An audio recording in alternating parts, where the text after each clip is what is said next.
عمران خان اگر آج جیل میں ہے اور سختیاں برداشت کر رہا ہے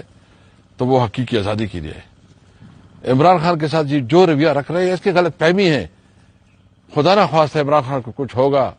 اور کچھ ہو گیا تو یاد رکھے کوئی بھی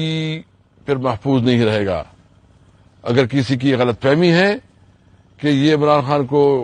خلاف کوئی ایسا اقدام کریں گے، اس کو ناجائز طور پر جو ہے نا قانون کے ایک غلط استعمال سے جو ہے نا اس کو پابند سلاسل رکھیں گے، انشاءاللہ عمران خان کو مزید پابند سلاسل رکھنا ناممکن ہے، نکلے گا ملک کی خاطر۔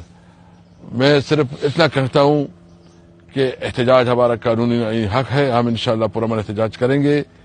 ہم لڑیں گے اپنی جدوجہد کے لیے، پیچھے نہیں ہٹیں گے،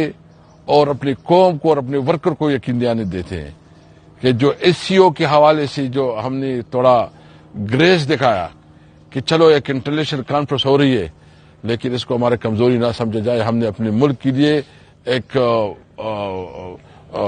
دنیا کو دکھانا تھا کہ چونکہ ہمارے مہمان آ رہے، ہم نے اس کی عزت کی خاطر، اور کچھ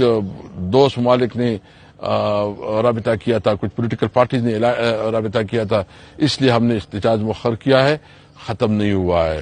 رہے گا احتجاج، ہم لڑیں گے، بھرپور طریقے سے اپنا عہدہ اٹھائیں گے، ملک میں آئین کی بالادستی کے لیے اور قانون کی حکمرانی کے لیے اور آزاد عدلیہ کے لیے۔ خاص کر وہ خلا برادری سے امید رکھتا ہوں کہ نکلے، ابھی ٹائم ہے کہ ہم